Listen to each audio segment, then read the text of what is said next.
Al salir de la cárcel heredó un rancho en las montañas, pero lo que vio lo destruyó. Ignacio Villarreal tenía 65 años cuando las pesadas puertas de hierro se cerraron detrás de él por última vez. 15 años tras las rejas habían envejecido su rostro y encanecido su cabello, pero no lograron quebrar por completo su determinación de volver a empezar. En la mano derecha sostenía una bolsa de lona gastada con sus únicas pertenencias, y en el bolsillo de la camisa naranja descolorida cargaba una carta que llegó 3 días antes de su libertad. La herencia del tío Alberto parecía una broma del destino. Ignacio apenas recordaba al hombre que solo había visto 2 veces en su vida, durante reuniones familiares tensas en la casa de su abuela en Ciudad de Veracruz.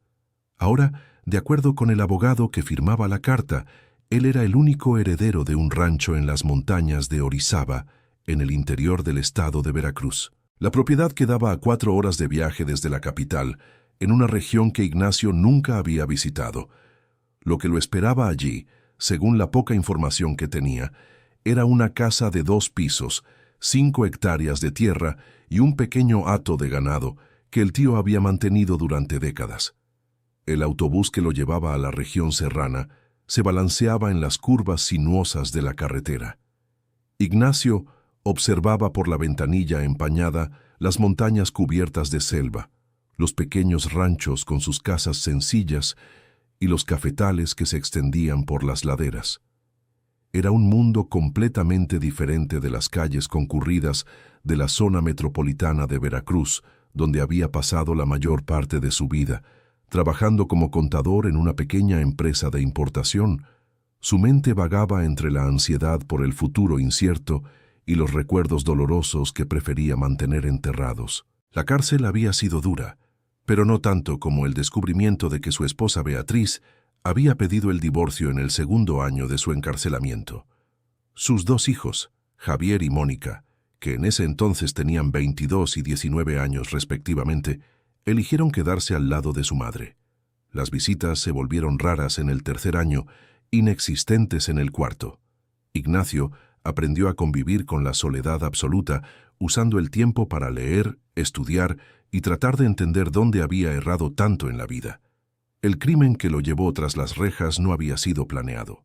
Cuando descubrió que su jefe estaba desviando dinero de los impuestos de la empresa, Ignacio intentó confrontarlo discretamente.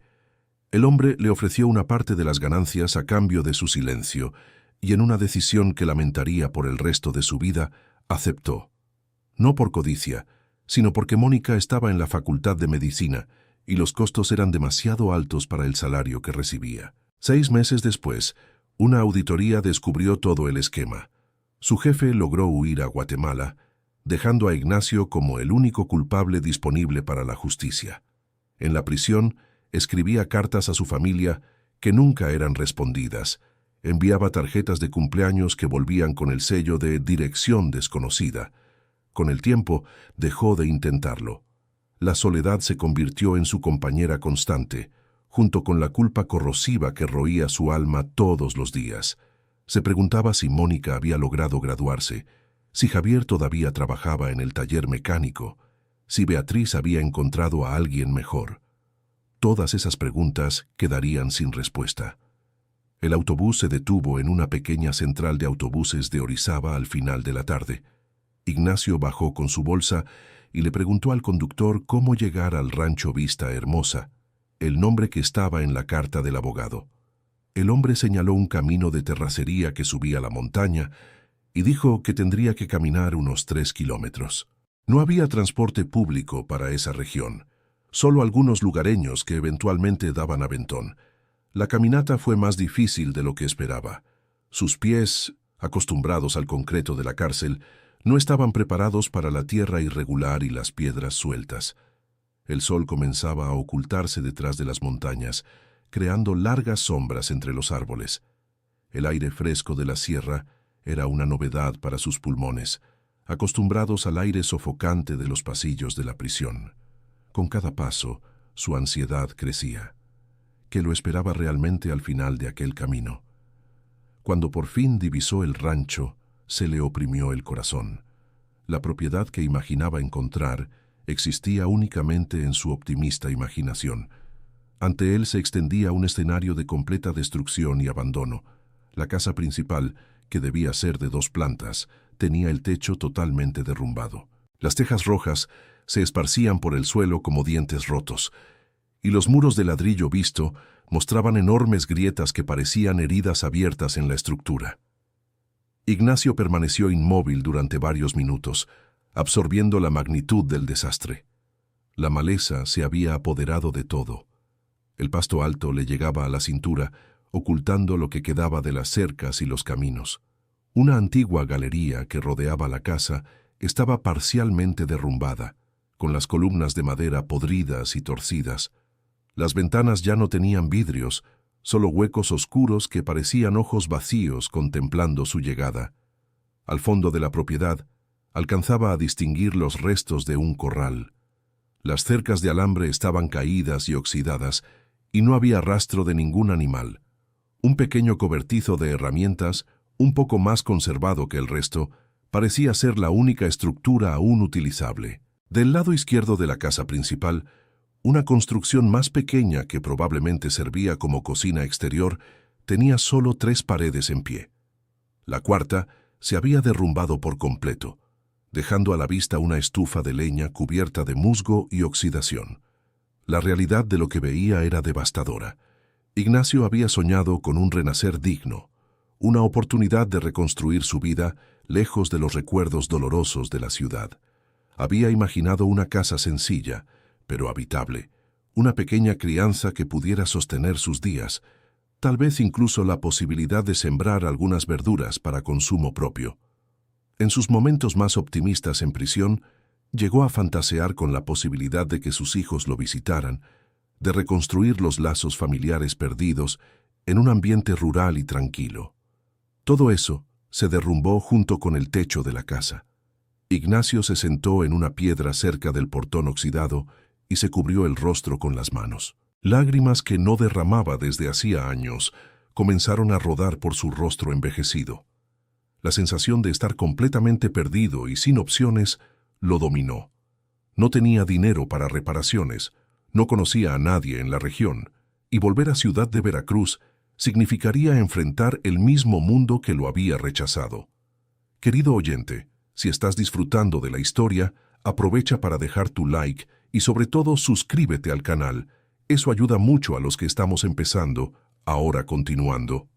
El crepúsculo se aproximaba rápidamente en las montañas, e Ignacio se dio cuenta de que necesitaba tomar una decisión inmediata sobre dónde pasar la noche.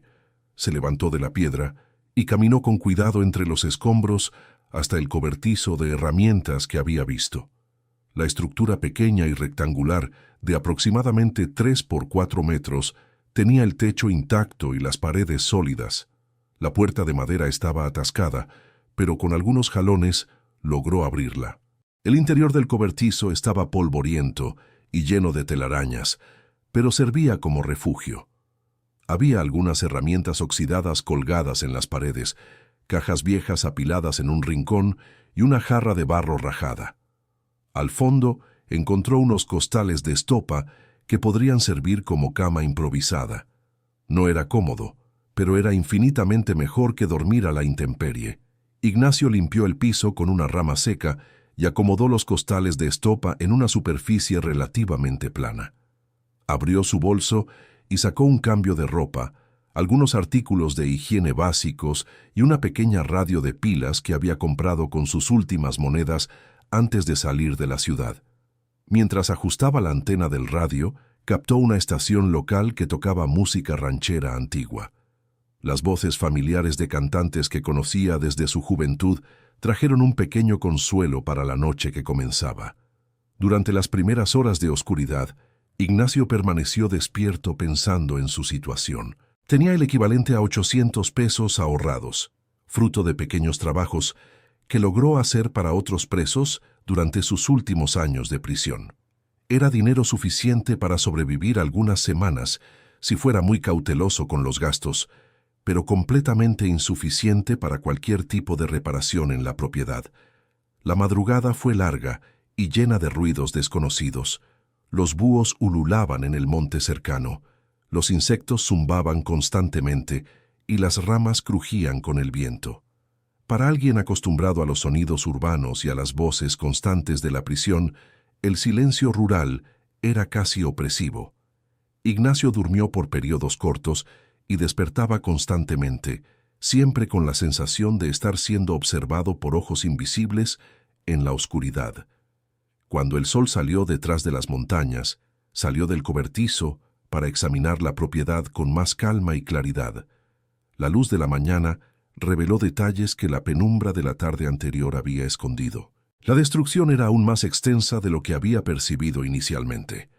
Además del techo principal, buena parte de las paredes internas de la casa se había derrumbado, creando montones de escombros que bloqueaban completamente algunos cuartos. Caminó hasta el fondo de la propiedad, donde descubrió un pozo artesiano que aún contenía agua, aunque de calidad dudosa, debido a la acumulación de hojas y desechos. Cerca del pozo había los restos de una huerta que en algún momento debió haber sido productiva. Aún era posible distinguir hileras de camas de cultivo entre la maleza que había crecido por encima, y algunas plantas resistentes como la yuca y el camote habían sobrevivido de forma silvestre. El descubrimiento más significativo de la mañana fue una pequeña construcción que había pasado desapercibida la noche anterior. Parcialmente escondida por la vegetación, encontró una casita de apenas 2 cuartos, que probablemente servía como vivienda para los empleados del rancho. La estructura estaba dañada, pero no arruinada como la casa principal. El techo tenía algunas tejas rotas que dejaban entrar la lluvia, y las paredes necesitaban reparaciones, pero la base era sólida. Ignacio pasó la mañana limpiando esa pequeña casa, removiendo ramas, hojas y basura acumulada a lo largo de los años. El trabajo físico, después de tanto tiempo limitado a los ejercicios básicos de la prisión, era agotador, pero también liberador. Cada movimiento, cada gesto de limpieza, representaba una pequeña victoria contra el abandono y la destrucción que había encontrado. En el primer cuarto, que probablemente servía como sala y cocina, encontró una mesa de madera sólida, cubierta por una lona empolvada. Cuando la retiró, descubrió que la mesa estaba en excelente estado de conservación. También había 2 sillas sencillas, una estufa de leña pequeña pero funcional y algunos estantes fijos en la pared. El segundo cuarto, más pequeño, contenía los restos de una cama individual con estructura de hierro y un pequeño armario de madera con las puertas atascadas. Durante la limpieza, Ignacio reflexionaba sobre el tío Alberto y se preguntaba cómo la propiedad había llegado a ese estado. En las pocas veces que lo había visto, el hombre parecía saludable y activo, de unos 50 años de edad. Si los cálculos eran correctos, Alberto debía tener poco más de 70 años cuando falleció. ¿Qué había sucedido en los últimos años de su vida para que todo se fuera deteriorando de esa manera? Al limpiar debajo de la cama, encontró una caja de zapatos que despertó su curiosidad. Dentro había fotografías antiguas, algunas cartas y documentos relacionados con la propiedad. Las fotografías mostraban el rancho en sus días de gloria, con la casa principal pintada de blanco, jardines bien cuidados, ganado pastando en los campos verdes y el propio Alberto sonriendo al lado de una mujer que Ignacio no reconocía. Una de las fotografías más antiguas mostraba a la familia reunida en una fiesta de Navidad. Ignacio logró reconocerse como un niño de aproximadamente 8 años, al lado de sus padres y de otros parientes que ya habían fallecido. El tío Alberto aparecía joven y alegre, sosteniendo un niño pequeño en brazos. La imagen despertó recuerdos fragmentados de aquellos encuentros familiares, especialmente el olor característico de la casa de la abuela y el sabor del flan de leche que ella preparaba en las ocasiones especiales. Entre las cartas, encontró correspondencia de un banco local fechada hace 5 años. El contenido revelaba que Alberto había obtenido un préstamo considerable, usando la propiedad como garantía, y que estaba teniendo dificultades para cumplir con los pagos. La última carta, más reciente, informaba sobre el fallecimiento del deudor y solicitaba contacto con los herederos para la regularización de la situación. Ese descubrimiento creó una nueva preocupación para Ignacio. Si la propiedad tenía deudas pendientes, su herencia podría convertirse en un problema aún mayor. Tendría que visitar el banco y entender exactamente cuál era la situación financiera real del rancho. Por ahora, sin embargo, su prioridad inmediata era hacer habitable la pequeña casa y encontrar una fuente de ingresos que permitiera su supervivencia básica. Ignacio pasó los 3 días siguientes trabajando en la reforma de la casita. Usando herramientas encontradas en el cobertizo y materiales improvisados recolectados por los alrededores de la propiedad, logró tapar los agujeros más pequeños del techo con latas aplastadas y pedazos de lona plástica. Limpió completamente los 2 cuartos, arregló la puerta principal que se estaba saliendo de las bisagras e improvisó cortinas con pedazos de tela encontrados en una caja vieja. La tarea más desafiante fue restaurar la estufa de leña, que estaba obstruida por hojas y lodo. Ignacio desarmó parcialmente el equipo, limpió los conductos y probó la salida del humo. Después de varios intentos, logró encender un fuego pequeño que calentó el ambiente por primera vez en años. La sensación de haber creado algo funcional con sus propias manos trajo una satisfacción que no experimentaba desde hacía mucho tiempo. Para conseguir comida, caminó hasta el pueblo todas las mañanas, un trayecto de 1 hora y media que pronto se convertiría en parte de su rutina. En su primera visita al pequeño mercado local, compró lo básico para sobrevivir: arroz, frijoles, aceite, sal, café, azúcar y algunos huevos. El comerciante, un hombre de mediana edad llamado Francisco, miró con curiosidad la camisa naranja descolorida que Ignacio todavía usaba. ¿Es usted pariente de Alberto del rancho Vista Hermosa?, preguntó Francisco mientras empacaba las compras. «Soy su sobrino», respondió Ignacio titubeante. «Muchacho, hacía tiempo que no veíamos movimiento por allá. Alberto era un buen hombre, pero en los últimos años las cosas se le pusieron difíciles. La bebida lo dominó, ¿no?». Esa información explicaba muchas cosas sobre el estado de la propiedad. Ignacio hizo algunas preguntas discretas y descubrió que Alberto se había vuelto alcohólico después de la pérdida de su esposa, hace unos 7 años. A partir de entonces, fue vendiendo gradualmente el ganado, abandonando el mantenimiento de la casa y aislándose cada vez más de la comunidad. En los últimos 2 años de vida, prácticamente ya no salía de la propiedad. El descubrimiento trajo sentimientos encontrados. Por un lado, Ignacio sentía compasión por el sufrimiento que su tío había enfrentado. Por otro lado, la información sobre el alcoholismo explicaba el estado caótico que había encontrado y sugería que las deudas podrían ser aún mayores de lo que imaginó. De cualquier forma, no había vuelta atrás. Necesitaba seguir adelante con los recursos que tenía. Durante estas primeras semanas, Ignacio estableció una rutina rigurosa. Se despertaba al amanecer, tomaba un café sencillo, caminaba hasta la ciudad para hacer compras o buscar información, regresaba para trabajar en la propiedad hasta media tarde y pasaba las últimas horas del día planeando las actividades del día siguiente.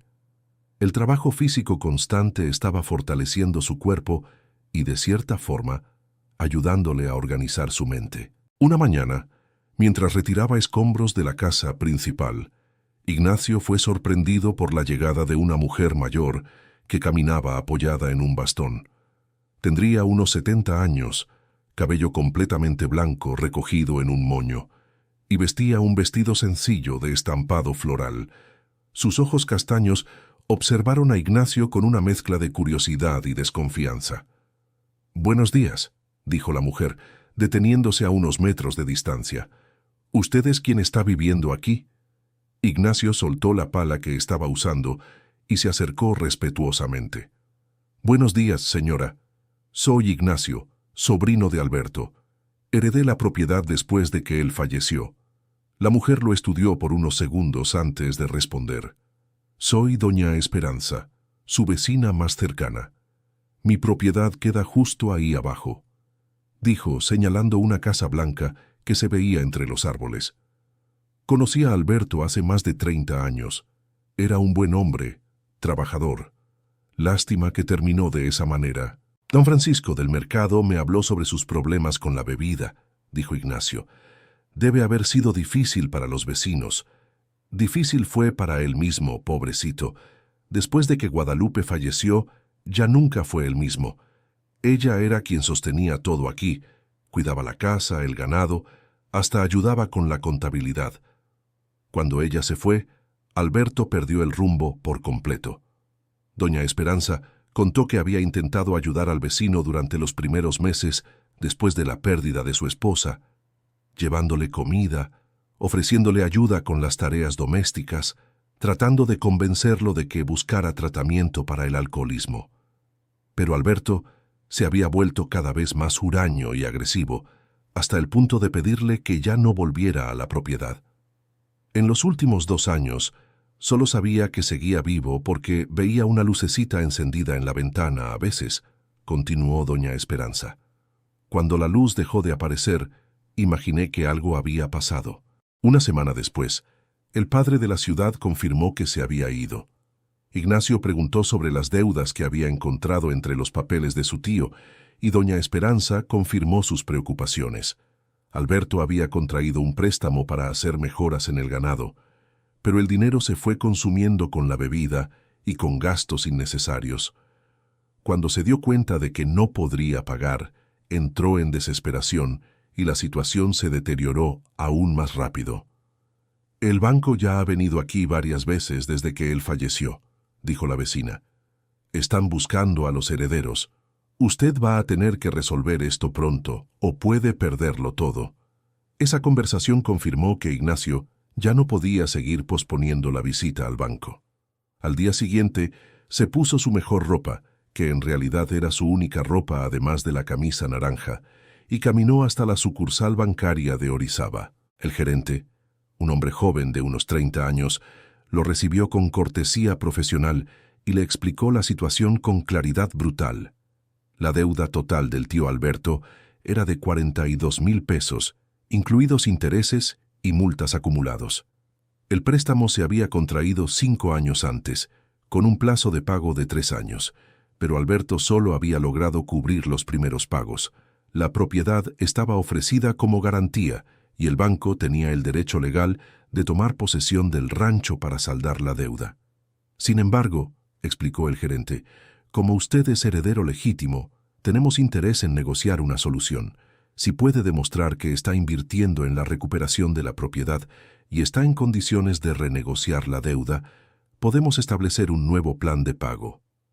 Ignacio explicó su situación financiera con honestidad.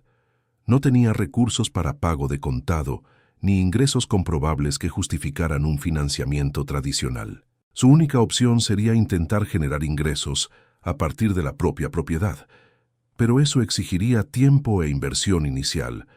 El gerente se mostró comprensivo, pero inflexible en cuanto a los procedimientos bancarios.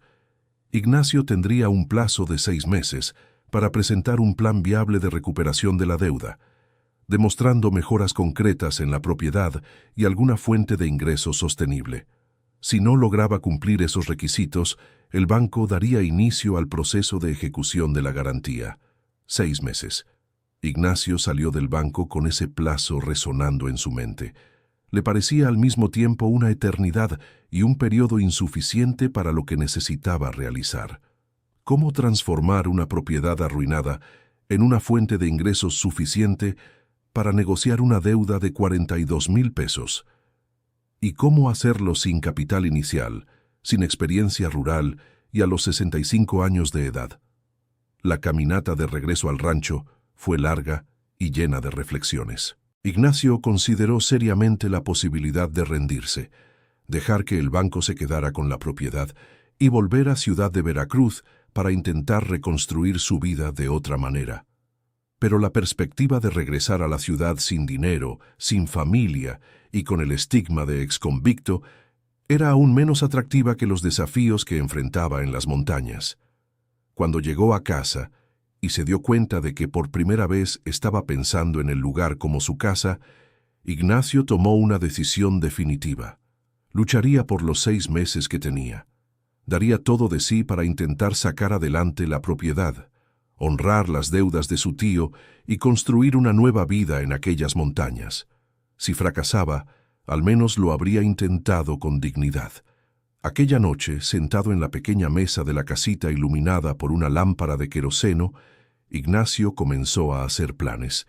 En primer lugar, necesitaba terminar las reparaciones básicas que hicieran la propiedad habitable y mínimamente productiva. Después, tendría que encontrar una forma de generar ingresos inmediatos, aunque fueran modestos. Finalmente, desarrollar un proyecto a mediano plazo que pudiera impresionar al banco y justificar una renegociación de la deuda. Los primeros puntos de la lista parecían viables con los recursos que poseía y el trabajo físico que estaba dispuesto a invertir. El tercer punto, sin embargo, exigiría creatividad, conocimiento que no poseía y tal vez ayuda de otras personas. Ignacio se dio cuenta de que, por primera vez en 15 años, tendría que confiar en desconocidos y construir relaciones genuinas con la comunidad local. Esa percepción fue a la vez aterradora y liberadora. Durante todo su tiempo en prisión, se había cerrado emocionalmente, evitando vínculos profundos con otros presos y manteniendo distancia incluso del personal más amable. Esa estrategia de supervivencia emocional le había funcionado para protegerse durante los años más difíciles, pero ahora se había convertido en un obstáculo para la reconstrucción que pretendía. En las semanas siguientes, Ignacio intensificó su trabajo en la propiedad y comenzó a establecer contactos más profundos en la comunidad. Durante sus caminatas diarias hasta la ciudad, se detenía a conversar con otros habitantes rurales que encontraba en el camino. Descubrió que la región tenía una economía basada principalmente en el cultivo de café, la ganadería lechera y los pequeños negocios familiares. Don Francisco, el dueño del mercado, se convirtió en una fuente valiosa de información sobre la economía local. Explicó que muchos productores rurales estaban enfrentando dificultades similares a las de Alberto: pequeñas propiedades, falta de capital para inversión y competencia con grandes granjas industriales. Al mismo tiempo, había una demanda creciente de productos orgánicos y artesanales, especialmente entre los turistas que visitaban la región durante los fines de semana. «Lo que falta aquí es alguien que sepa organizar estas cosas», dijo Francisco durante una de sus conversaciones. «Los productores saben hacer, pero no saben vender. Los turistas quieren comprar, pero no saben dónde encontrar. Es un negocio que podría funcionar si alguien hiciera el puente». Esa observación sembró una semilla en la mente de Ignacio. Su experiencia como contador, aunque manchada por el crimen que había cometido, le había dado conocimientos sobre administración, organización y planeación que podrían ser útiles en ese contexto. Tal vez podría crear algún tipo de cooperativa o grupo de productores que organizara la venta de productos locales para el mercado turístico. Querido oyente, si te está gustando la historia, aprovecha para dejar tu like y sobre todo suscríbete al canal. Eso ayuda mucho a los que estamos empezando. Ahora continuando. La idea cobró fuerza cuando Ignacio conoció a Doña Socorro, una señora de 68 años que producía quesos artesanales en una pequeña propiedad cercana. Ella había heredado la receta de su madre y de su abuela, usando leche de sus propias vacas y técnicas tradicionales pasadas de generación en generación. El producto final era excepcional, pero solo lograba vender a algunos vecinos y en el mercado local a precios muy bajos. «A veces viene gente de la ciudad queriendo comprar, pero es difícil», explicó Doña Socorro mientras ofrecía una rebanada del queso a Ignacio para que la probara. «Quieren cantidad, regularidad, factura, esas cosas que yo no sé hacer. Entonces termino perdiendo a los clientes buenos». Ignacio probó el queso y quedó impresionado con la calidad. Era cremoso, sabroso y tenía una textura completamente diferente a la de los productos industriales que se encuentran en los supermercados. Con la presentación adecuada y canales de venta organizados, ese producto podría venderse fácilmente por 3 o 4 veces el precio que Doña Socorro recibía. «¿Doña ha pensado en juntarse con otros productores de la región?», preguntó Ignacio. «Tal vez organizando un grupo podrían vender mejor». «Ya lo hemos pensado algunas veces, pero nadie sabe cómo organizarlo. Cada quien hace una cosa diferente, cada quien vende a su manera. Falta alguien que entienda de esas cosas de negocios, ¿sabe? En ese momento, Ignacio vislumbró una oportunidad concreta. Podría usar sus conocimientos administrativos para organizar un grupo de productores locales, creando una marca colectiva, estableciendo estándares de calidad, organizando la logística de ventas e incluso encargándose de la parte burocrática que tanto asustaba a los pequeños productores. Pero primero necesitaba demostrar que podía recuperar su propia propiedad. En las semanas siguientes, concentró sus esfuerzos en proyectos que pudieran generar ingresos inmediatos. Limpió por completo el área donde había estado la huerta del tío Alberto y sembró verduras de crecimiento rápido: lechuga, rúcula, cebollín, cilantro y rábano.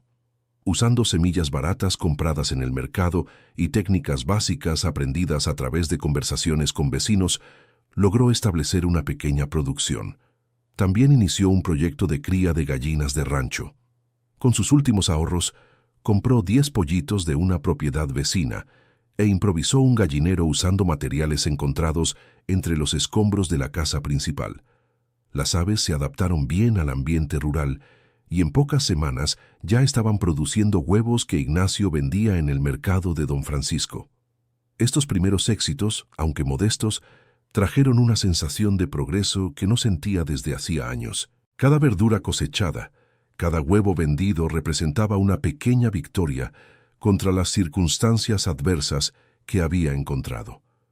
Más importante aún, se estaba demostrando a sí mismo que era capaz de recomenzar, de aprender cosas nuevas y de construir algo positivo a pesar de todo lo que había perdido. Durante ese periodo, Ignacio también trabajó en la recuperación parcial de la casa principal. No tenía recursos para reformas extensas, pero logró limpiar por completo uno de los cuartos menos dañados y hacerlo habitable. Instaló una lona resistente sobre parte del techo arruinado, creando un espacio seco donde podía trabajar durante los días lluviosos y guardar sus herramientas y suministros. La transformación física de la propiedad era lenta pero visible. Los caminos que había despejado seguían transitables. La huerta mostraba hileras verdes y ordenadas. El gallinero funcionaba con regularidad y la casa principal, aunque todavía en ruinas, tenía áreas que claramente estaban siendo recuperadas. Doña Esperanza, la vecina, comentó durante una de sus visitas que no veía el lugar tan bien cuidado desde los primeros años después de la llegada de Alberto y Guadalupe. «Usted tiene mano para esto», dijo ella, observando los cambios. «Parece que heredó el don del tío para trabajar la tierra». Estas palabras tocaron profundamente a Ignacio. Durante toda su vida adulta, se había definido por los números, las hojas de cálculo y las oficinas de su profesión contable. El descubrimiento de que tenía aptitud para el trabajo rural, de que podía hacer crecer plantas y criar animales, abrió una dimensión completamente nueva de su identidad. Por primera vez en muchos años, se sentía verdaderamente útil y productivo. Sin embargo, los avances iniciales no eran suficientes para resolver el problema de la deuda bancaria. Aún vendiendo todos los huevos y verduras que producía, el ingreso mensual apenas cubría sus necesidades básicas de alimentación y algunos materiales esenciales.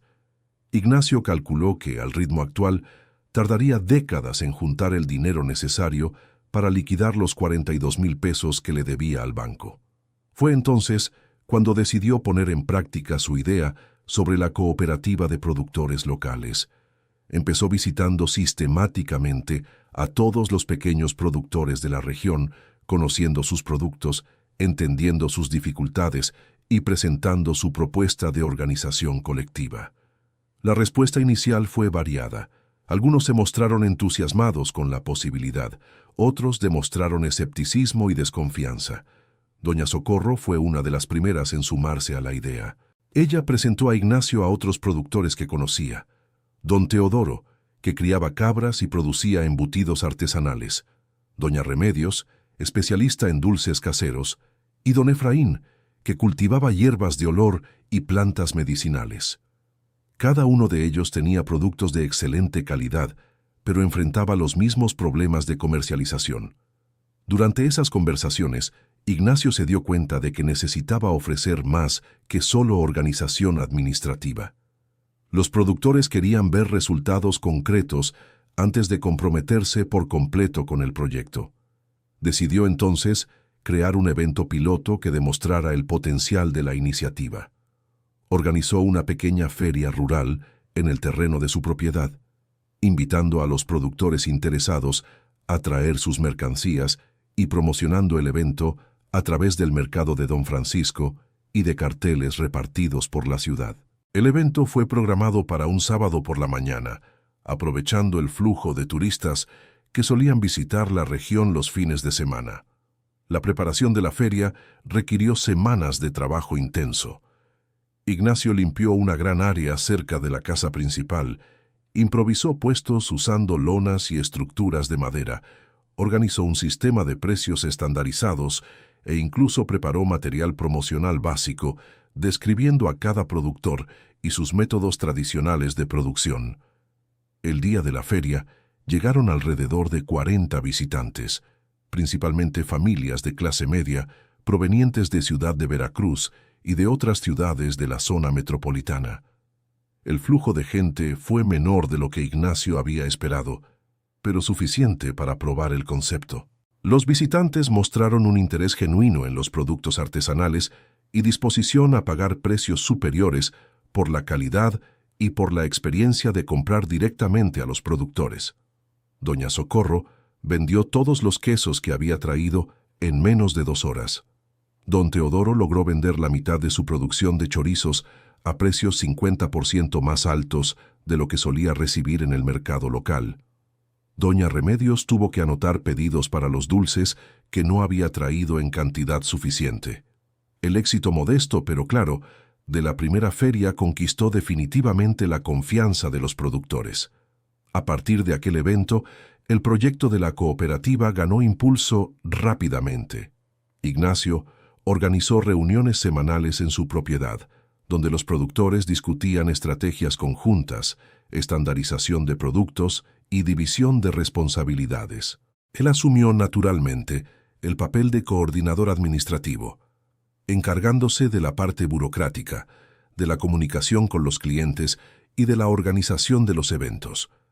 En 2 meses, el grupo había crecido para incluir a 12 productores diferentes, cada uno especializado en un tipo de producto.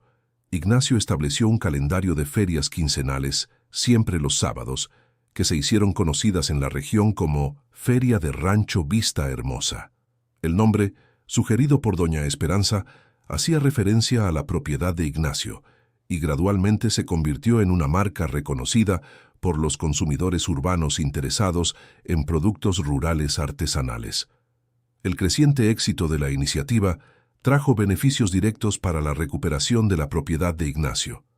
Además de una pequeña cuota de coordinación que cobraba a los otros productores, vendía sus propios productos en las ferias y recibía una comisión sobre las ventas generales. Más importante aún, el movimiento constante de personas en la propiedad lo motivó a acelerar las remodelaciones, creando áreas más presentables y funcionales. Con el ingreso adicional, Ignacio logró comprar materiales de construcción básicos y contratar ocasionalmente algunos días de trabajo de albañiles locales para los servicios más especializados. El cuarto de la casa principal que había elegido como prioridad fue completamente restaurado, con techo nuevo, paredes pintadas y piso nivelado. El espacio se convirtió en una pequeña tienda permanente donde mantenía productos de la cooperativa a la venta durante la semana. La transformación gradual de la propiedad llamó la atención no solo de los clientes, sino también de otros habitantes de la región. Ignacio comenzó a recibir visitas de curiosos que querían conocer el proyecto, ofertas de colaboración de otros productores e incluso consultas de personas interesadas en establecer negocios similares en otras localidades. Esa exposición creciente trajo tanto oportunidades como desafíos inesperados. Por un lado, la reputación positiva de la cooperativa estaba creando demanda suficiente para expandir significativamente las operaciones. Por otro lado, Ignacio percibió que el éxito también estaba atrayendo la atención de personas que podrían cuestionar su pasado y su presencia en la región. Durante una de las ferias, Notó a un hombre de mediana edad que parecía más interesado en observar la operación y hacer preguntas sobre su historia personal que en comprar productos. El individuo se presentó como periodista de un periódico local y demostró conocimiento sobre el pasado carcelario de Ignacio. La conversación fue cortés, pero dejó claro que su historia ya no era un secreto absoluto. «Usted ha hecho un trabajo impresionante aquí», dijo el periodista. «Es una hermosa historia de reinicio. A los lectores les interesaría conocer más sobre cómo alguien logra reintegrarse tan bien a la sociedad después de las dificultades que enfrentó». Ignacio sintió un vacío en el estómago. Había esperado que tarde o temprano su pasado saldría a la luz, pero no estaba preparado para lidiar con la exposición pública. La perspectiva de ver su historia personal impresa en un periódico, aunque fuera de forma positiva, despertó ansiedades profundas sobre el rechazo y el juicio. Esa noche, solo en la casita que se había convertido en su hogar, Ignacio reflexionó largamente sobre los caminos que su nueva vida estaba tomando. El proyecto de la cooperativa había superado todas sus expectativas iniciales. La propiedad se estaba recuperando gradualmente y él había establecido relaciones genuinas con varias personas de la comunidad. Por primera vez, desde que salió de la prisión, sentía que estaba construyendo algo significativo y sostenible. Al mismo tiempo, el fantasma de su pasado permanecía como una amenaza constante. Si la historia se hiciera pública, ¿cómo reaccionarían los otros productores? ¿Cómo responderían los clientes al saber que estaban comprando productos de una cooperativa coordinada por un exconvicto? Ignacio temía que todo el progreso alcanzado pudiera derrumbarse en un solo momento de exposición indebida. Decidió enfrentar la situación con honestidad. Al día siguiente, durante la reunión semanal de la cooperativa, reunió el valor para contar su historia a los productores asociados. Explicó el delito que había cometido, los 15 años que pasó en prisión y las circunstancias que lo habían llevado a heredar la propiedad de su tío Alberto. Habló sobre su determinación de reiniciar la vida de forma honesta y sobre cómo el trabajo con la cooperativa se había vuelto fundamental para su reinserción. La reacción inicial fue de silencio incómodo. Algunos productores parecían claramente sorprendidos e incómodos con la revelación. Otros mostraron señales de comprensión y empatía. Doña Socorro fue la primera en manifestarse. «Ignacio, lo que hiciste en el pasado no cambia lo que has hecho por todos nosotros aquí», dijo con firmeza. «Nos ayudaste a ganar más dinero, organizaste nuestro trabajo y trajiste clientes que nunca habríamos tenido solos. Para mí eso es lo que importa». Don Teodoro estuvo de acuerdo, añadiendo que todos cometen errores en la vida y que lo importante es la capacidad de aprender y cambiar. Gradualmente, otros productores expresaron un apoyo similar. Aunque algunos mostraron reservas, ninguno decidió dejar la cooperativa de inmediato. El grupo decidió continuar el trabajo conjunto, pero con el entendimiento de que Ignacio debería ser más cuidadoso sobre una posible exposición en los medios. Esta experiencia de vulnerabilidad y aceptación fue profundamente transformadora para Ignacio. Por primera vez desde su condena, había compartido su historia completa con un grupo de personas y había recibido apoyo en lugar de rechazo. La sensación de no tener que ocultar más su pasado le trajo un alivio emocional que no experimentaba desde hacía años. Motivado por esta experiencia positiva, Ignacio decidió ser proactivo en cuanto a la exposición en los medios. Buscó al periodista que lo había abordado y propuso una entrevista franca sobre su trayectoria. En lugar de esperar a que su historia fuera contada por otros, prefería tener control sobre la narrativa y resaltar los aspectos positivos de su reinserción. El reportaje se publicó unas semanas después con el título «Exconvicto transforma herencia en proyecto de éxito rural». El texto destacaba la recuperación de la propiedad, el impacto positivo de la cooperativa en la economía local y la determinación de Ignacio de construir una nueva vida. Aunque mencionaba su pasado criminal, el enfoque estaba claramente en los resultados positivos que estaba logrando. La repercusión del reportaje fue mayoritariamente positiva. Ignacio recibió varias llamadas y visitas, de personas interesadas en conocer el proyecto, incluyendo representantes de ONG enfocadas en reinserción social y funcionarios de organismos gubernamentales responsables de programas de desarrollo rural. La exposición también trajo nuevos clientes a la cooperativa e interés de productores de otras regiones en replicar el modelo. Querido oyente, si te está gustando la historia, aprovecha para dejar tu like y sobre todo suscríbete al canal. Eso ayuda mucho a los que estamos empezando, ahora continuando. Sin embargo, no todas las reacciones fueron positivas.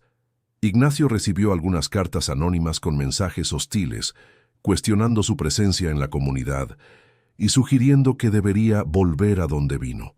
Una familia que solía frecuentar las ferias dejó de aparecer después de la publicación del artículo. Estos incidentes, aunque minoritarios, le recordaron que el prejuicio contra los exconvictos permanecía como una realidad social con la que tendría que convivir. A pesar de estos contratiempos, el proyecto siguió creciendo. Al final de su primer año en la propiedad, Ignacio había transformado completamente tanto el rancho como su propia vida. La propiedad, que estaba arruinada cuando llegó, ahora tenía la casa principal parcialmente restaurada, jardines organizados, crías funcionales e instalaciones adecuadas para la realización de las ferias.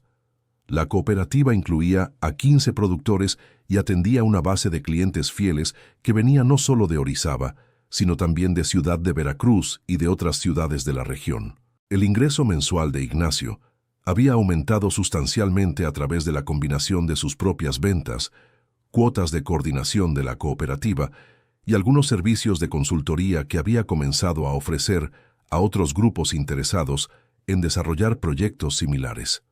Por primera vez desde su salida de la prisión, tenía condiciones no solo de sobrevivir, sino de planear inversiones futuras. Fue en ese contexto que decidió abordar nuevamente el asunto de la deuda bancaria. 6 meses habían pasado desde su primera conversación con el gerente y el plazo establecido para presentar un plan viable estaba por expirar.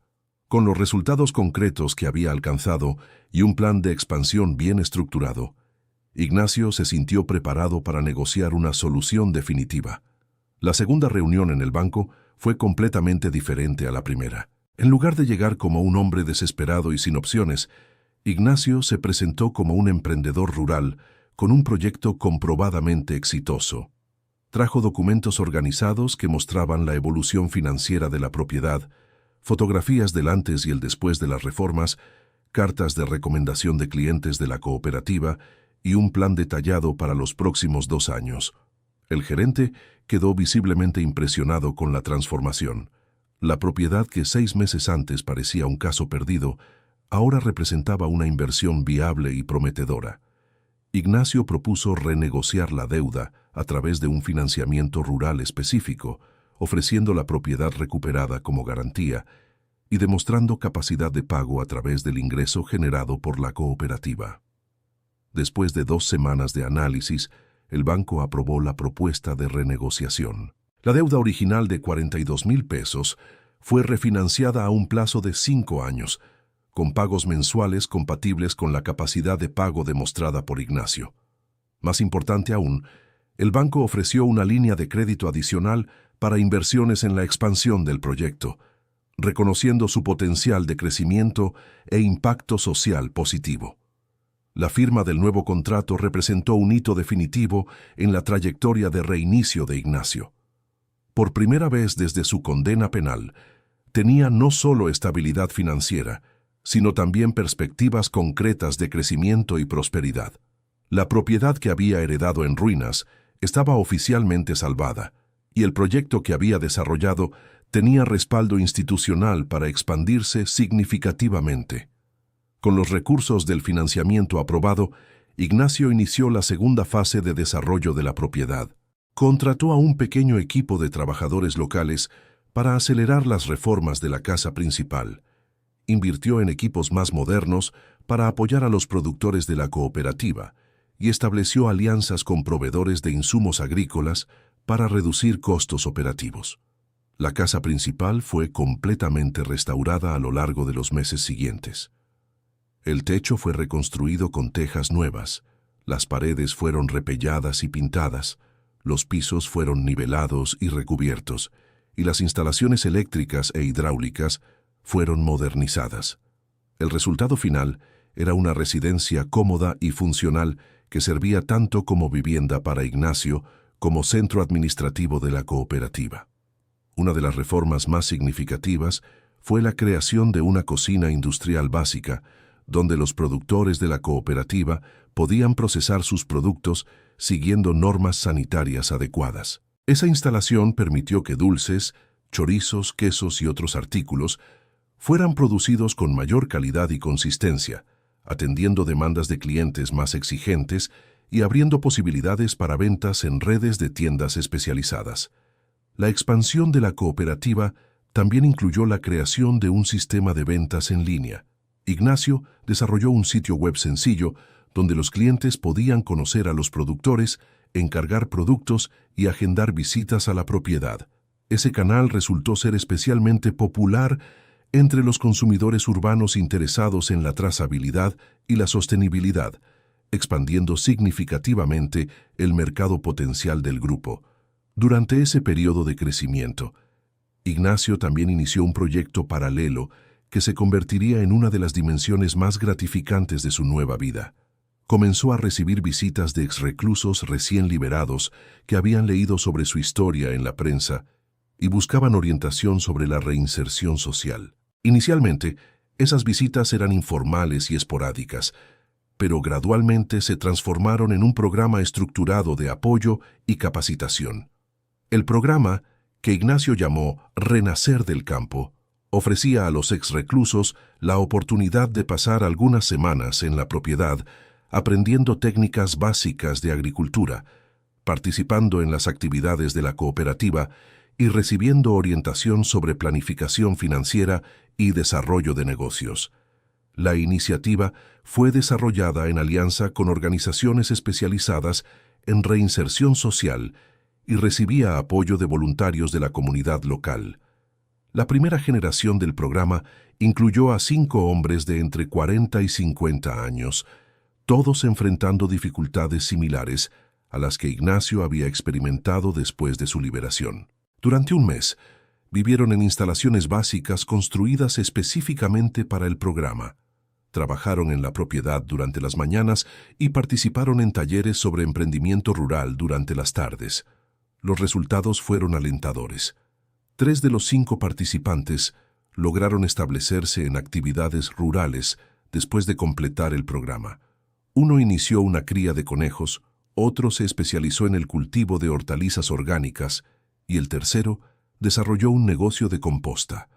Los otros 2, aunque no siguieron carreras rurales, reportaron que la experiencia había sido fundamental para recuperar la autoestima y desarrollar habilidades sociales necesarias para su reinserción. El éxito de la primera generación atrajo la atención de organizaciones gubernamentales y no gubernamentales interesadas en apoyar y expandir el programa. Ignacio recibió una pequeña partida presupuestaria de una fundación privada para estructurar mejor las instalaciones y contratar profesionales especializados en psicología y trabajo social. El programa Renacer del Campo se convirtió oficialmente en una extensión de las actividades de la propiedad. Esa expansión de las actividades trajo un reconocimiento público significativo para el trabajo de Ignacio.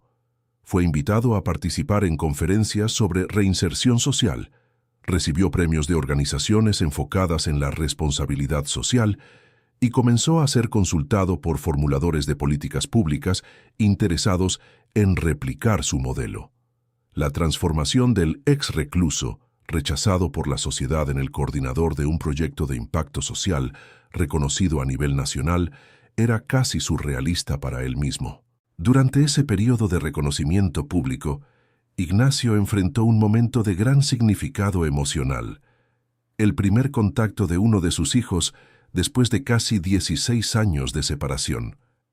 Mónica, que ahora tenía 35 años y trabajaba como médica pediatra, llamó a la propiedad una tarde de viernes. La conversación inicial fue titubeante y cargada de emociones reprimidas. Mónica explicó que había leído sobre el trabajo de su padre en una revista nacional y que estaba impresionada por su trayectoria de reconstrucción. No estaba preparada para un reencuentro presencial inmediato, pero quería restablecer algún tipo de comunicación después de tantos años de silencio. «Papá, no sé cómo procesar todo esto», dijo ella a través del teléfono con la voz entrecortada.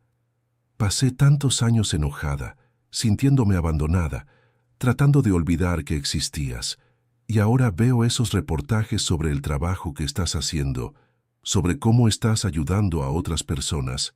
Ignacio lloró abiertamente durante esa conversación. La posibilidad de reconectar con Mónica representaba la realización de sueños que había alimentado en silencio durante todos los años de prisión y soledad.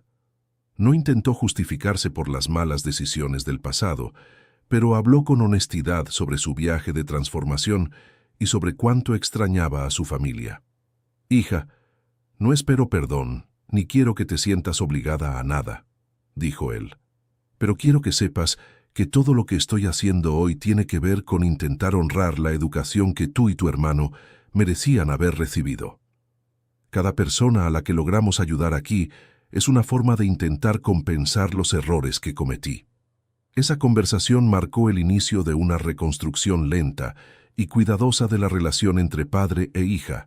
Comenzaron a intercambiar llamadas telefónicas regulares, cartas e incluso fotografías de las actividades de la propiedad. Mónica mostró interés en conocer el trabajo que su padre estaba desarrollando, especialmente los aspectos relacionados con la reintegración social y el apoyo psicológico a los exreclusos.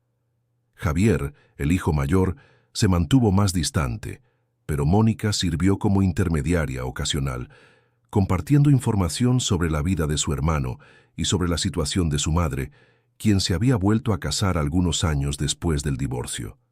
Esa información, aunque a veces dolorosa, ayudó a Ignacio a completar un panorama de la familia que había perdido y a entender las consecuencias duraderas de sus decisiones pasadas. La posibilidad de reconstrucción familiar trajo nueva energía al trabajo de Ignacio en la propiedad. Intensificó los esfuerzos para documentar y sistematizar las metodologías que había desarrollado, tanto para la cooperativa rural como para el programa de reintegración social. Su intención era crear un modelo replicable que pudiera implementarse en otras regiones, expandiendo el impacto positivo del proyecto más allá de las fronteras de Orizaba. El trabajo de sistematización reveló que los éxitos alcanzados en la propiedad eran resultado de una combinación de factores que podían replicarse: disponibilidad de tierra subutilizada, existencia de productores rurales con productos de calidad pero sin acceso a mercados, demanda urbana de productos artesanales y orgánicos, y coordinación administrativa competente para conectar oferta y demanda. Ignacio desarrolló un manual detallado que describía los pasos necesarios para establecer cooperativas similares, incluyendo aspectos legales, estrategias de marketing, técnicas de producción, gestión financiera e integración comunitaria.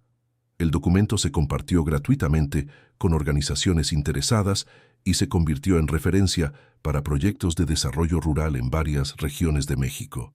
La creciente demanda de consultoría llevó a Ignacio a crear una pequeña empresa de asesoría especializada en desarrollo rural sostenible.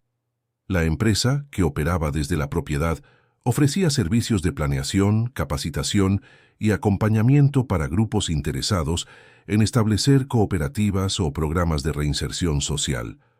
Los recursos generados por esa actividad complementaban el ingreso de la propiedad y permitían inversiones continuas en la infraestructura y expansión de los programas. 2 años después de su llegada al rancho, la transformación era completa e impresionante. La propiedad que había encontrado en ruinas se había convertido en un centro próspero de actividad rural e impacto social. La cooperativa incluía a más de 20 productores y atendía a cientos de clientes habituales. El programa de reinserción social ya había atendido a más de 40 exreclusos, con una tasa de éxito en la reinserción superior al 70%. La empresa de consultoría estaba trabajando en proyectos similares en 6 estados diferentes. Ignacio, que había llegado a la región como un hombre quebrado y desesperado, se había convertido en un líder respetado en la comunidad y en una referencia nacional en desarrollo rural y reinserción social. Su historia personal, que durante años había sido fuente de vergüenza y aislamiento, se había transformado en una herramienta poderosa de inspiración y cambio social. La casa que estaba en ruinas albergaba ahora no solo su vivienda personal, sino también las instalaciones administrativas de la cooperativa, salones para talleres y capacitaciones, una biblioteca especializada en desarrollo rural y un pequeño museo que documentaba la historia de la propiedad y de la región.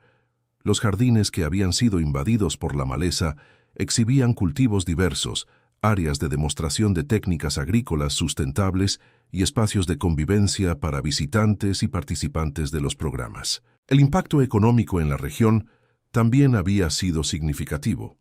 La cooperativa generaba ingreso directo para decenas de familias e ingreso indirecto a través de proveedores, prestadores de servicios y del turismo rural que se había desarrollado alrededor de las actividades de la propiedad.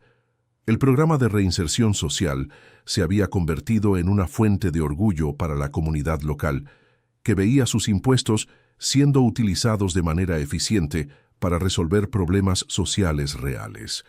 Durante una tarde de sábado especialmente concurrida en la feria semanal, Ignacio observaba el movimiento de clientes, productores y visitantes repartidos por la propiedad. Los niños corrían entre los puestos mientras sus padres examinaban los productos y conversaban con los productores. Adolescentes participantes de un programa educativo tomaban fotos y hacían anotaciones sobre técnicas de agricultura sustentable. Exreclusos del grupo más reciente del programa Renacer del Campo ayudaban en la organización de las ventas e interactuaban naturalmente con los visitantes. En ese momento, Ignacio tuvo una percepción clara de la magnitud de la transformación que había ocurrido no solo en su vida personal, sino en la vida de decenas de otras personas que habían sido tocadas por el proyecto.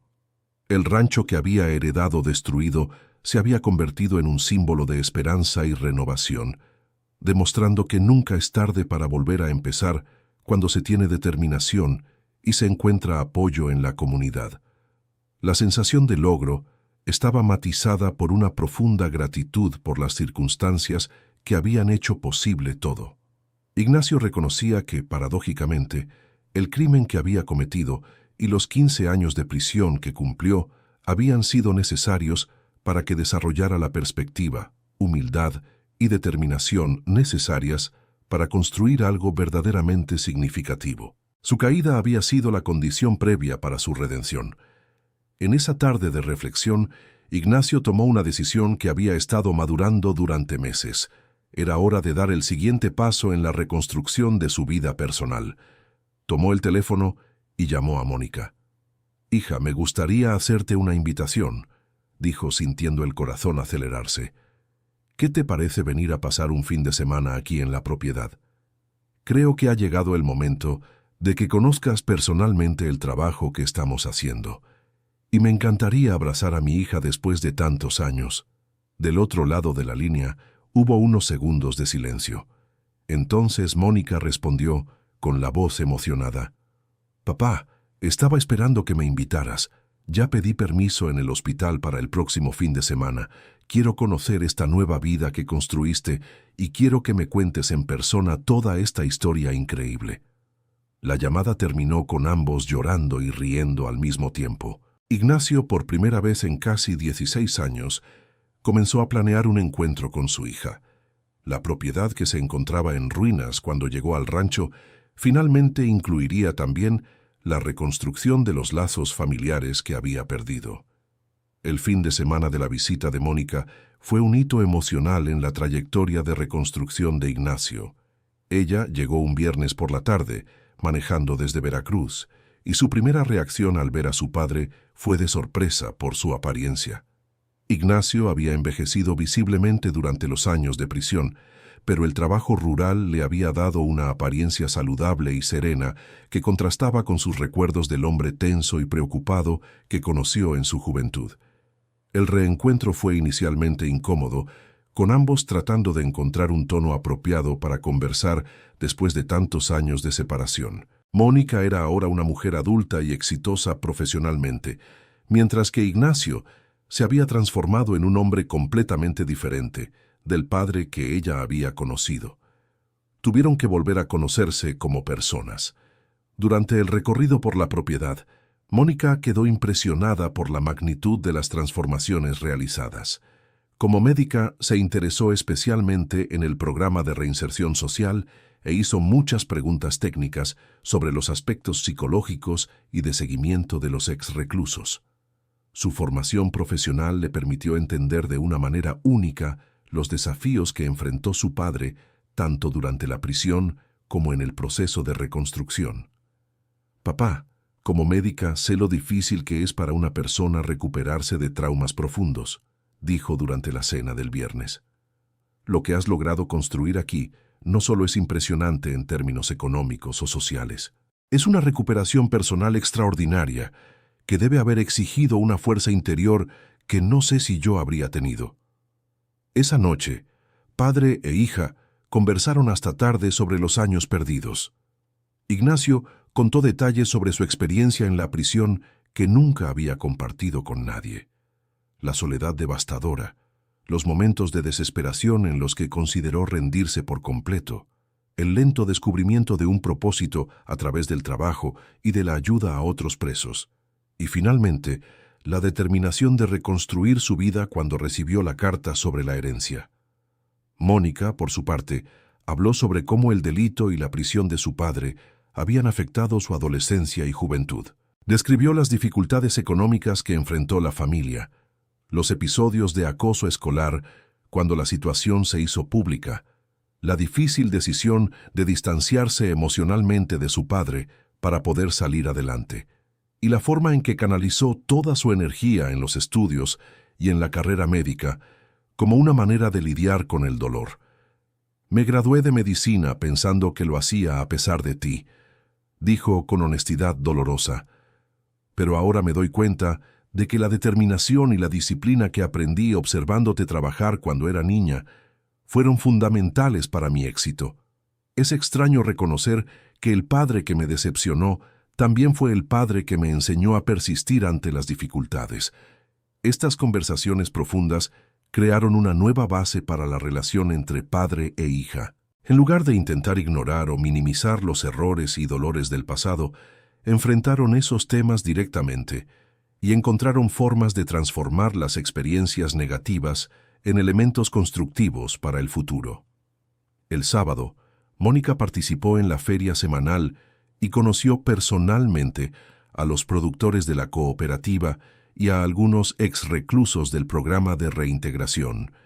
Su formación médica le permitió contribuir con sugerencias sobre cuestiones de salud ocupacional y seguridad en el trabajo rural. También se ofreció para realizar consultas médicas básicas para miembros de la comunidad durante sus visitas futuras a la propiedad. La conexión entre Mónica y el trabajo desarrollado en la propiedad fue inmediata y natural. Ella entendía visceralmente los desafíos de reconstrucción personal porque había enfrentado sus propios procesos de superación.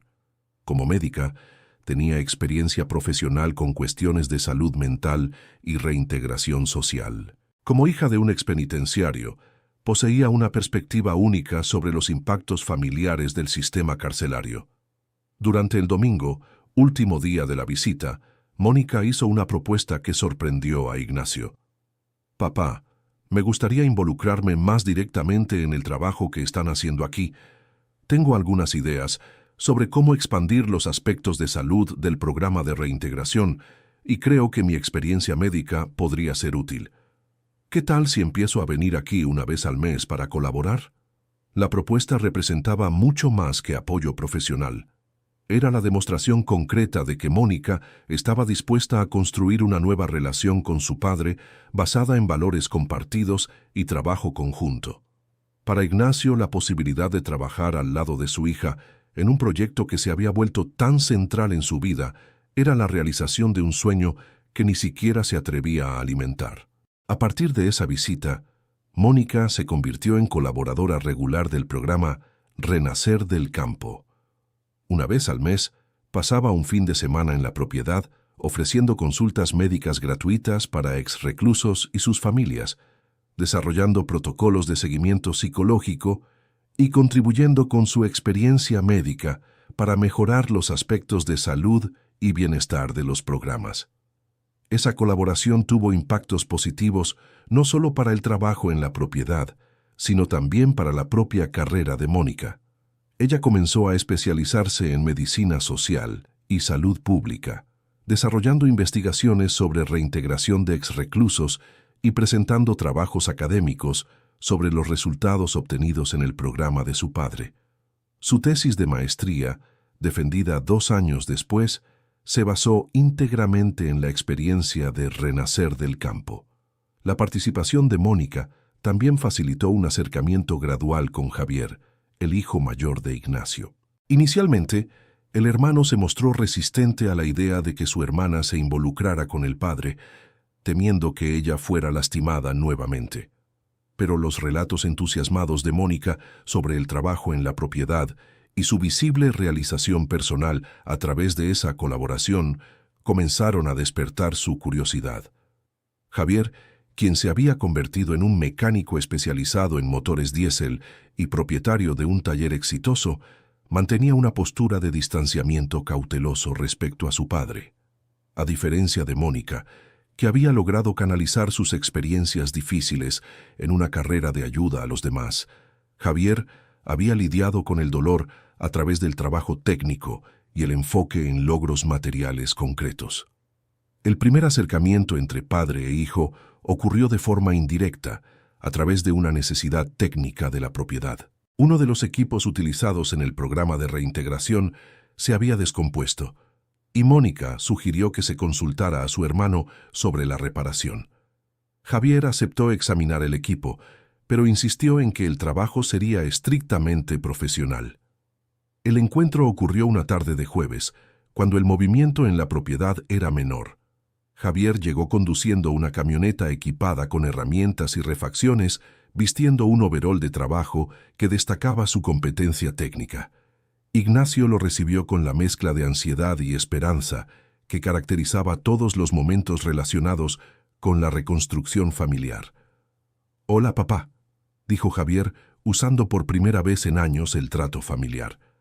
«Vine a ver ese equipo del que Mónica me habló. El equipo en cuestión era una pequeña máquina de procesamiento de alimentos que había sido donada por una empresa local para apoyar las actividades de la cooperativa. El problema era complejo y exigía conocimiento especializado en sistemas hidráulicos y eléctricos.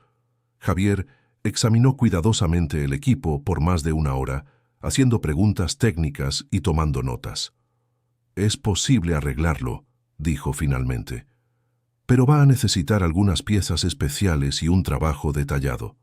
Puedo hacerlo, pero va a llevar unos 2 días».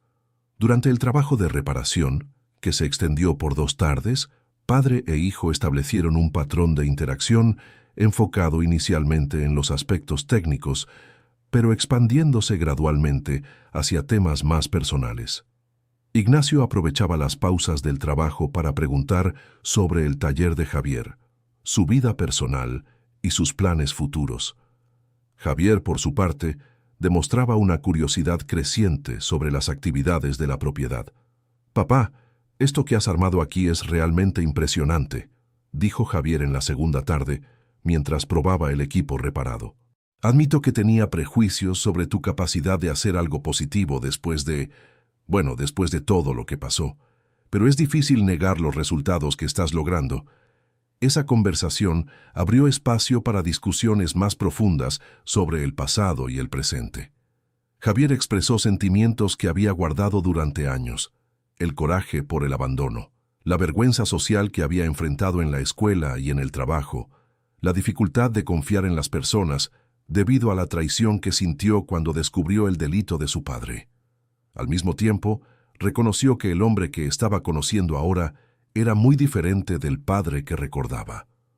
«Yo creé una imagen de ti como alguien débil, que abandonó a la familia cuando las cosas se pusieron difíciles», explicó Javier.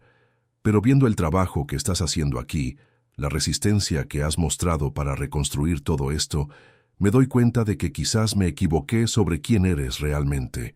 Ignacio escuchó esas palabras con una mezcla de dolor y gratitud.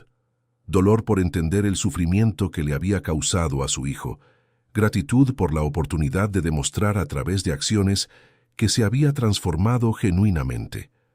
No intentó justificarse ni minimizar sus errores pasados, pero habló honestamente sobre su proceso de cambio y sobre cuánto deseaba reconstruir la relación con sus hijos.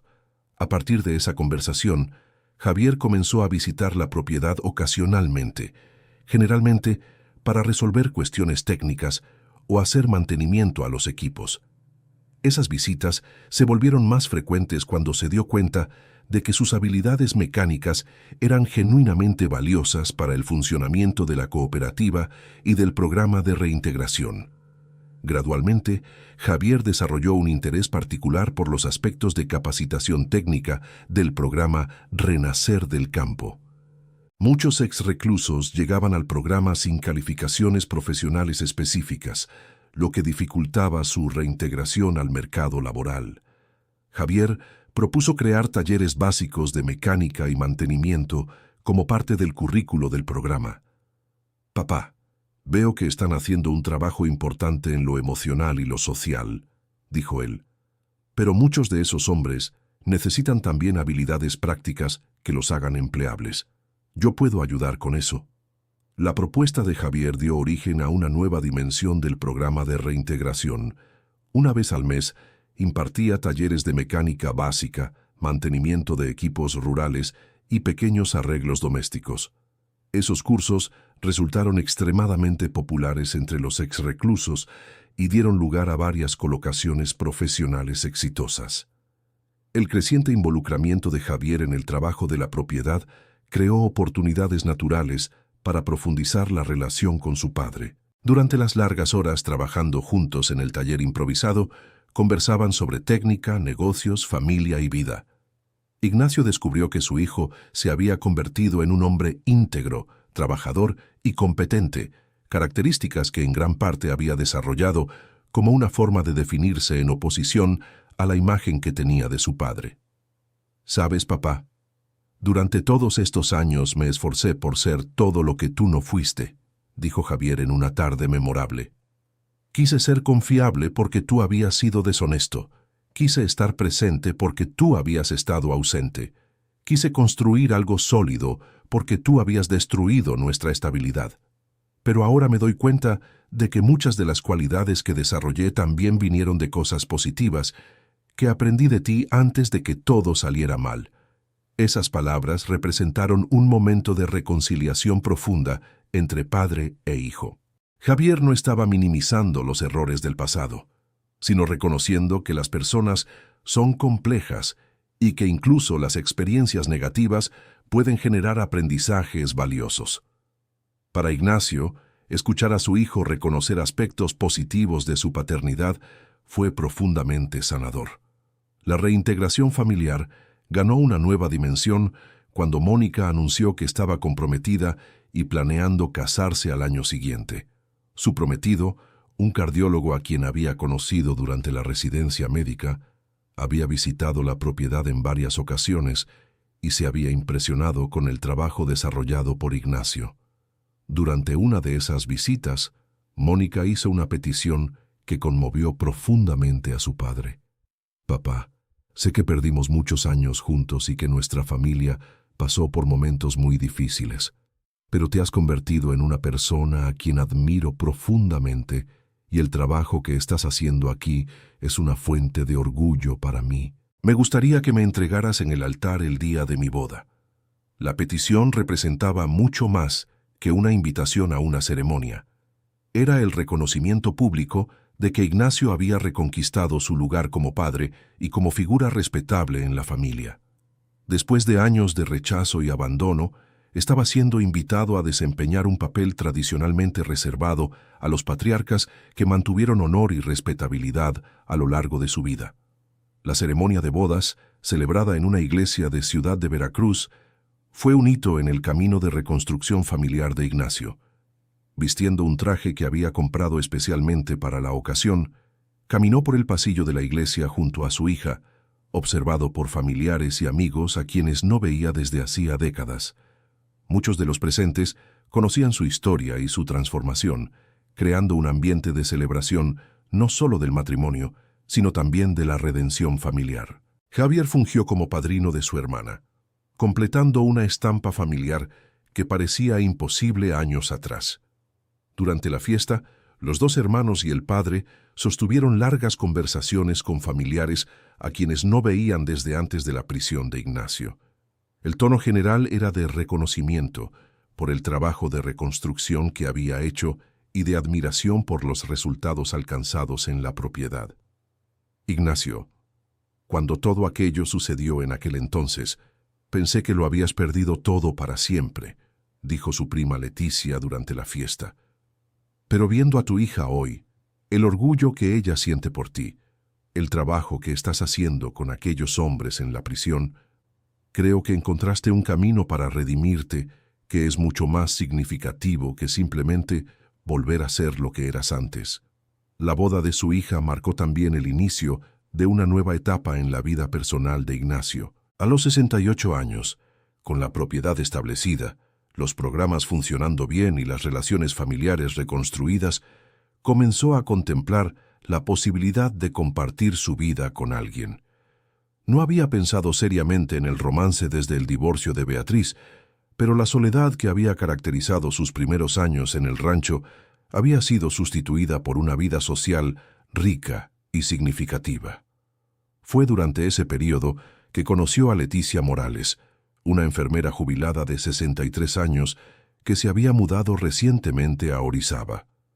Leticia se interesó por el trabajo de la cooperativa después de leer sobre el proyecto en una revista regional y buscó a Ignacio para ofrecer su experiencia en cuidados de salud para el programa de reintegración.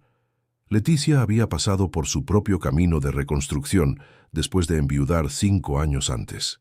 Su esposo, un profesor de historia, había fallecido de cáncer tras una batalla prolongada, dejándola emocionalmente devastada y financieramente insegura. La decisión de mudarse al interior y dedicarse a trabajos voluntarios había sido su forma de encontrar un nuevo propósito en la vida. La colaboración profesional entre Ignacio y Leticia evolucionó gradualmente hacia una amistad profunda y eventualmente hacia una relación romántica. Ambos habían pasado por pérdidas significativas y procesos de reconstrucción personal, creando una base de comprensión mutua que iba más allá de la simple atracción física o compatibilidad social. Leticia trajo a la propiedad no solo su experiencia en cuidados de salud, sino también una sensibilidad especial para tratar con traumas y procesos de curación emocional. Su experiencia como enfermera le había enseñado a trabajar con personas en momentos de vulnerabilidad extrema, habilidades que resultaron valiosas en el programa de reintegración de exconvictos. La relación entre Ignacio y Leticia se desarrolló lentamente y con la cautela natural de personas maduras que habían aprendido a valorar la estabilidad y la compatibilidad genuina por encima de pasiones intensas pero inestables. Pasaron meses conociéndose a través del trabajo conjunto, estableciendo confianza mediante proyectos compartidos y descubriendo afinidades en valores fundamentales. Cuando finalmente decidieron formalizar la relación, la decisión fue recibida con entusiasmo por la comunidad de la propiedad y por la familia de Ignacio. Mónica y Javier aprobaron inmediatamente a Leticia, reconociendo en ella a una persona genuinamente comprometida con el bienestar de su padre y con los trabajos que él desarrollaba. La boda de Ignacio y Leticia, celebrada 3 años después del primer encuentro, fue una celebración sencilla pero significativa en la propia propiedad. La ceremonia tuvo lugar durante una de las ferias semanales, con la participación de productores de la cooperativa, exconvictos que habían pasado por el programa de reintegración, vecinos de la región y miembros de las familias de ambos. La elección de realizar la ceremonia en la propiedad fue simbólica. El lugar que había recibido a Ignacio en ruinas y desesperación ahora presenciaba su felicidad completa y su plena integración a la comunidad. El hombre que había llegado solo y rechazado por la sociedad estaba celebrando no solo su amor por Leticia, sino también su aceptación total como miembro respetado y valorado de la sociedad local. Leticia se mudó a la casa principal de la propiedad, que había sido cuidadosamente restaurada y ampliada a lo largo de los años. Juntos, crearon un hogar acogedor que servía simultáneamente como residencia privada y como centro de actividades comunitarias. La presencia de Leticia trajo una dimensión de cuidado y hospitalidad que enriqueció todas las actividades desarrolladas en la propiedad. En los años siguientes, la propiedad continuó evolucionando y expandiendo su impacto. La cooperativa creció para incluir a más de 40 productores de varias regiones cercanas. El programa Renacer del Campo había atendido a más de 200 exconvictos, con una tasa de reintegración exitosa superior al 75%. La empresa de consultoría de Ignacio estaba trabajando con proyectos similares en 12 estados mexicanos y había sido contratada para asesorar iniciativas semejantes en otros países de América Latina. El reconocimiento institucional del trabajo desarrollado en el rancho culminó cuando Ignacio recibió una mención honorífica del Consejo Nacional de Justicia Social por su contribución excepcional a la reintegración social de exconvictos. La ceremonia de premiación, realizada en Ciudad de México, contó con la presencia de autoridades gubernamentales, representantes de organizaciones internacionales y otros profesionales que trabajaban con cuestiones similares. Durante su discurso de agradecimiento, Ignacio reflexionó sobre el viaje extraordinario que lo había llevado de las ruinas de su vida personal y del rancho heredado hasta aquel momento de reconocimiento nacional. Cuando llegué al rancho que heredé de mi tío hace 8 años, encontré una propiedad completamente destruida. Las paredes se habían derrumbado, el techo ya no existía, la maleza se había apoderado de todo. Era una imagen perfecta de mi propia vida en aquel momento, arruinada, aparentemente sin posibilidad de recuperación. Pero descubrí que la destrucción no es el final de la historia, es solo el punto de partida para la reconstrucción. Cada ladrillo que volví a colocar en la pared, cada teja que instalé en el techo, cada jardín que limpié, representaba también un paso en la reconstrucción de mi propia dignidad y de mi relación con la sociedad. El trabajo que desarrollamos en el rancho no se trata solo de agricultura o cooperativismo. Se trata de la posibilidad de transformación humana. Se trata de la capacidad que todos tenemos de reinventarnos, de construir algo positivo sobre las ruinas de nuestros errores, de contribuir a nuestra comunidad incluso después de haberle fallado en el pasado. Cada exconvicto que logra reintegrarse a través de nuestro programa, cada productor que aumenta sus ingresos a través de la cooperativa, cada familia que encuentra apoyo en momentos de dificultad, representa una victoria no solo individual, sino colectiva. Demuestra que nuestra sociedad puede ser inclusiva, que puede ofrecer segundas oportunidades, que puede transformar a personas que se equivocaron en agentes de cambio positivo. El discurso fue recibido con aplausos prolongados y generó invitaciones para que Ignacio participara en conferencias internacionales sobre reintegración social y desarrollo rural sostenible. Su historia se convirtió en un caso de estudio en universidades y fue tema de documentales y libros sobre justicia restaurativa y emprendimiento social. Pero para Ignacio, el verdadero significado de su viaje no estaba en el reconocimiento público, sino en las transformaciones personales que había presenciado y experimentado. Cuando regresó de la ceremonia en Ciudad de México, al rancho en Orizaba, fue recibido por Leticia, por Mónica y su esposo, por Javier y su novia, por decenas de productores de la cooperativa y por exconvictos que se habían convertido en amigos cercanos. Aquella noche, sentado en la terraza de la casa que había reconstruido con sus propias manos, rodeado de las personas que amaba y admiraba, Ignacio reflexionó sobre el camino extraordinario que lo había llevado del fondo del pozo a la cima de una montaña, literal y figurativamente. El rancho que había heredado en ruinas se había convertido en un símbolo de esperanza y renovación. El hombre que llegó quebrado y desesperado se había transformado en una fuente de inspiración y apoyo para cientos de otras personas. La historia que comenzó con la frase «lo que vio lo destruyó» se había convertido en una narrativa de reconstrucción, redención y renacimiento. El rancho en las montañas, que inicialmente parecía ser el final de todas sus esperanzas, se había convertido en la cuna de una nueva vida más rica y significativa que cualquier cosa que hubiera experimentado antes. Comprendió Ignacio que su jornada ilustraba una verdad fundamental sobre la condición humana. Nunca es demasiado tarde para recomenzar, nunca es imposible redimirse, nunca es tarde para construir algo bello sobre las ruinas de lo que fue destruido. Todo lo que se necesita es valor para enfrentar la realidad, determinación para trabajar por el cambio y apertura para aceptar ayuda y ofrecer apoyo a los demás. El hombre de 65 años, que había llegado a aquellas montañas cargando apenas una bolsa gastada y un corazón roto, ahora estaba celebrando su 73º cumpleaños rodeado de una familia reconstituida, una comunidad que lo respetaba y un legado de transformación social que continuaría impactando vidas mucho más allá de su propia existencia. En la propiedad que un día estuvo en ruinas, pero que ahora florecía en todos los sentidos posibles, Ignacio había encontrado no solo un hogar, sino una razón de ser que justificaba cada día de sufrimiento que había enfrentado. Su historia probaba que la destrucción puede ser el primer paso para una construcción aún más bella y significativa. Fin de la historia. Y bien, ¿qué te pareció esta increíble jornada de recomienzo? ¿Pudiste imaginar la fuerza necesaria para transformar ruinas en esperanza? Deja en los comentarios tu opinión sobre la historia de Ignacio y cuéntanos si conoces a alguien que también supo renacer de sus propias cenizas. Y no olvides dejar tu like y suscribirte al canal para no perderte otras historias emocionantes como esta.